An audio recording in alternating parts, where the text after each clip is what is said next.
మాజీ ముఖ్యమంత్రి వైఎస్ జగన్మోహన్ రెడ్డి గారు నెల్లూరు పర్యటన గతంలో ఏ విధంగా జరిగిందో అదే విధంగా జరిగింది. ఏమాత్రం మార్పు లేదు. జగన్మోహన్ రెడ్డి గారు నెల్లూరు సెంట్రల్ జైలుకి వెళ్ళారు. ఆ తర్వాత ప్రసన్న కుమార్ రెడ్డిని కూడా పరామర్శించారు. జైల్లో కాకాని గోవర్ధన్ రెడ్డి ములాఖతులో భాగంగా ఆయన కలిసిన తర్వాత నేరుగా రోడ్డు మార్గం ద్వారా ప్రసన్న కుమార్ రెడ్డిని కూడా కలవటం జరిగింది. అయితే జగన్మోహన్ రెడ్డి గారి పర్యటన సందర్భంగా పోలీసులు కొన్ని ఆంక్షలు పెడుతున్నారు. ఆంక్షలు ఎందుకు పెడుతూ ఉన్నారు? గతంలో ఆయన ఏ పర్యటన చేసినా రోడ్ల మీద ఇష్టం వచ్చినట్టుగా రచ్చ రచ్చ చేస్తున్నారు. రప్ప రప్ప డైలాగులు పేలుస్తున్నారు. రోడ్ల మీదకి వచ్చి ప్రజా ఏవైతే ఆస్తులు ఉంటాయో వాటిని ధ్వంసం చేస్తున్నారు. ప్రభుత్వ ఆస్తులు ధ్వంసం చేస్తూ ఉన్నారు. ఇష్టం వచ్చినట్టుగా రక్తపాతం చేస్తున్న పరిస్థితి గత పర్యటనలో చూశాం. అందుకే పోలీసులు కూడా మళ్ళీ ఎలాంటి గందరగోళం జరగకుండా, ఎలాంటి అవాంఛనీయ ఘటనలు జరగకుండా ఉండేందుకు ఆంక్షలు పెడుతున్నారు. గతంలో కూడా ఆంక్షలు పెట్టారు. వాటిని ఉల్లంఘించి బేఖాతరు చేసి అదేవిధంగా చేశారు. ఇప్పుడు కూడా కేవలం హెలీప్యాడ్ దగ్గరికి 10 మంది మాత్రమే వెళ్ళాలి. తర్వాత జైల్లో కాకాడిని గెలవటానికి 3 మాత్రమే వెళ్ళాలి. తర్వాత 100 మంది మాత్రమే నల్లపురెడ్డి ప్రసన్న కుమార్ రెడ్డిని గెలవటానికి పోవాలి. ఇది ఆంక్షలు పెట్టింది. కానీ అది జరిగిందా? రోడ్ల మీద జనం చూడండి ఒకసారి. వీళ్ళు 100 మంది ఉన్నారా, 1000 మంది ఉన్నారా? అంటే ఈ విధంగా పోలీసులు ఆంక్షలు పెట్టినా ఆ ఆంక్షలు మాకు కాదు అన్నట్టుగా వైఎస్ఆర్ కాంగ్రెస్ పార్టీ వ్యవహరిస్తోంది. నెల్లూరు నుంచే కాదు, చుట్టుపక్కల జిల్లాల నుంచి కూడా కొంతమంది కార్యకర్తల్ని తెప్పించి మరీ క్రియేట్ చేస్తూ ఉన్నారు. ఏం క్రియేట్ చేస్తూ ఉన్నారు? జగన్మోహన్ రెడ్డి గారికి ఏమాత్రము కూడా క్రేజ్ తగ్గలేదు. జగన్మోహన్ రెడ్డి మళ్ళీ ముఖ్యమంత్రి కావాలని ప్రజలు బలంగా కోరుకుంటున్నారు. జగన్మోహన్ రెడ్డి నువ్వేమో ముఖ్యమంత్రివి అని చెప్పి ప్రజలందరూ కూడా బలంగా కోరుకుంటున్నారు. అందుకే జగన్మోహన్ రెడ్డి గారి మీద ప్రేమతో వాళ్ళు రోడ్ల మీదకి వస్తూ ఉన్నారు. జగన్మోహన్ రెడ్డిని కలవడానికి వస్తూ ఉన్నారు. జగన్మోహన్ రెడ్డి గారిని చూడటానికి వస్తూ ఉన్నారు. ఇది జరుగుతుంటే, ప్రజలు స్వచ్ఛందంగా వస్తూ ఉంటే దానికి మేమేం చేయాలి అంటే, కూటమి ప్రభుత్వానికి ఒక కూటమి ప్రభుత్వానికి ఒక కుట్రపూరితంగా వ్యవహరిస్తుంది.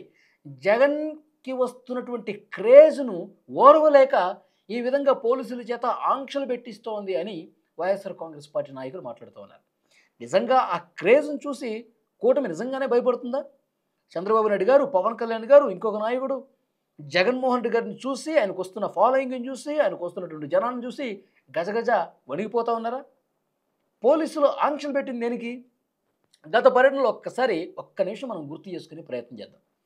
గతంలో పల్నాడు జిల్లా రెంటపాళ్ల గురించి మాట్లాడదాం. ఆ పార్టీకి సంబంధించిన ఒక కార్యకర్త కాంస్య విగ్రహాన్ని ఆవిష్కరించడానికి వస్తూ ఉన్నాడు. పల్నాడు జిల్లాలో రెంటపాళ్ల దగ్గర ఆ పార్టీకి సంబంధించిన కార్యకర్తే చీలి సింగయ్య అనే వ్యక్తి జగన్మోహన్ రెడ్డి గారి కారు చక్రాల కింద నలిగిపోయాడు కదా. జనం విపరీతంగా తీసుకొచ్చేది మీరే. కారు చక్రాల కింద పాపం అతను పడిపోయాడు. పడిపోయిన అతను వెంటనే ఆసుపత్రికి తీసుకెళ్ళాలి కదా. తీసుకెళ్ళా. ఆ పార్టీ కార్యకర్తలు ఏం చేశారు? చక్రాల కింద పడ్డాడని చెప్పి వెంటనే తీసి రోడ్డు పక్కన పడేసి, రోడ్డు పక్కన ఆ పొదల్లో పడేసి వెళ్ళిపోయారు. ఎవరైనా ఇట్లా చేస్తారా? అరే, మనలాంటి మనిషే కదా చీలి సింగయ్య. ఆయన అట్లా వదిలేశారు, గాలికి వదిలేసి. ఆయన మానాన ఆయన వదిలేసి వెళ్ళిపోయారు. పాపం నిజంగా ఆసుపత్రికి తీసుకెళ్ళుంటే బతుకుండేవాడని చెప్పి ఒక చర్చ కూడా ఉంది. కానీ అక్కడ ఉన్న స్థానికులు కావచ్చు, అక్కడ ఉన్న పోలీసులు కావచ్చు, వెంటనే రియాక్ట్ అయ్యి వాళ్ళు తీసుకెళ్లారు. అప్పటికే చనిపోయాడు ఆయన. ఇది జరిగింది. అంటే రక్తసిక్తం, ఏదో ఒక హింస. అంతకుముందు పొదిలి పర్యటన, పొగాకు వేలం కేంద్రానికి వెళ్ళాడు ఆయన. పొగాకు రైతులకి అండగా ఉంటానని వెళ్ళారు. కానీ అక్కడ ఏం చేశారు? రోడ్డు పొడవున సీఎం అని నినాదాలు. ఇది రాజధాని మహిళలకు సంబంధించి, అది వేశ్యల రాజధాని అని చెప్పి ఆయన టీవీ ఛానల్లోనే మాట్లాడితే దానికి నిరసన తెలియజేస్తూ ఉన్నారు. ఆ సమయంలో జగన్మోహన్ రెడ్డి గారు, మీ ఛానల్లోనే మీ వాళ్ళు ఇంత దారుణంగా మాట్లాడారు సార్. భారతి మేడం, మీరు కూడా రాజధానిలోనే ఉన్నారు, ఇట్లా మాట్లాడొచ్చా? దీని మీద రియాక్ట్ అవ్వండి అంటూ శాంతియుతంగా ప్లకార్డులు ప్రదర్శించారు పొదిలిలో కొంతమంది మహిళలు.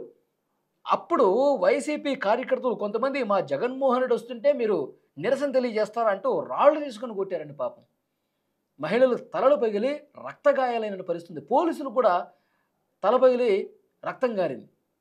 అంటే పొదిలి పర్యటనలు కూడా రక్తపాతం సృష్టించిన పరిస్థితి. మరి ఆ పొగాకు వేలంలో కేంద్రంలో రైతులతో ఏమైనా మాట్లాడారా? ఏం లేదు. ఆ పొగాకు బిళ్ళని కూడా ఆ పార్టీ కార్యకర్తలు కాళ్ళతో తొక్కి నాశనం చేసిన పరిస్థితి. అంతకుముందు గుంటూరు మిర్చి యార్డ్లో కూడా అదే జరిగింది కదా. ఆ మిర్చి యార్డ్లో రైతులు రాకపోగా అక్కడ రైతులందరినీ బయట ఎక్కడో ఉంటే ఈ కార్యకర్తల హడావిడి ఎక్కువైపోయి, పార్టీకి సంబంధించిన వాళ్ళు ఎక్కువైపోయి ఆ మిర్చి బస్తాలను కూడా దొంగతనం చేసుకొని తీసుకుపోయారంట వైసీపీ కార్యకర్తలు. అంతా మాట్లాడుకున్నారు కదా ఆ టైంలో జరిగింది. ఈ విధంగా మొన్న బంగారుపాళ్యం మామిడి రైతుల దగ్గర నుంచి ఆ ట్రాక్టర్లు బలవంతంగా లాక్కుని వాటిని రోడ్డు మీద కింద పోసి ట్రాక్టర్లు తొక్కిచ్చారు మామిడి పండ్లని. ఇది సైకో మనస్తత్వం కాదా జగన్మోహన్ రెడ్డి గారు? నిజంగా పాపం దాన్ని అమ్ముకోవాలని, దానికి గిట్టుబాటు ధర కావాలని చెప్పి వాళ్ళు కోరుకుంటా ఉన్నారు. కానీ వాటినే కిందేసి మీరు రప్ప తొక్కేశారు కదా. ఇదంతా ఇదేనా రప్పనా? ఎప్పటికీ తొక్కటము, తలకాయలు టైర్ల కిందేసి తొక్కటం ఇదేనా అని చెప్పి తెలుగుదేశం పార్టీ నాయకులు విమర్శించిన పరిస్థితుంది. అంటే డెఫినెట్గా ఏ పర్యటన చూసినా ఆంక్షలని ఉల్లంఘించడం తీవ్రంగా, జగన్మోహన్ రెడ్డి గారి క్రేజ్ ఈ విధంగా ఉందని చూపించుకోవటం, లేదు అంటే కనుక పోలీసులు పూర్తిగా నిర్లక్ష్యం చేస్తూ ఉన్నారు. కనీసం ఈ ప్రభుత్వం జగన్మోహన్ రెడ్డి గారికి భద్రత కల్పించడంలో ఫెయిల్ అవుతోంది. ఇవన్నీ చూపించుకునే ప్రయత్నంలో భాగంగా ప్రతి పర్యటన కూడా ఇంత గందరగోళం చేస్తోంది వైఎస్ఆర్ కాంగ్రెస్ పార్టీ నాయకత్వం. కేవలం ఈ కారణాలతోనే ఈ విధంగా చేస్తుందని చెప్పి అందరూ మాట్లాడుకుంటున్నారు. ఫ్రెండ్స్, మీకేమనిపిస్తుంది ఒక కామెంట్ రూపంలో తెలియజేయండి. జగన్మోహన్ రెడ్డి గారి పర్యటనలో పోలీసులు ఆంక్షలు ఎందుకు పెడుతూ ఉన్నారు? ఆంక్షల్ని జగన్మోహన్ రెడ్డి గారి పార్టీ ఎందుకు ఉల్లంఘిస్తూ ఉంది? Please comment.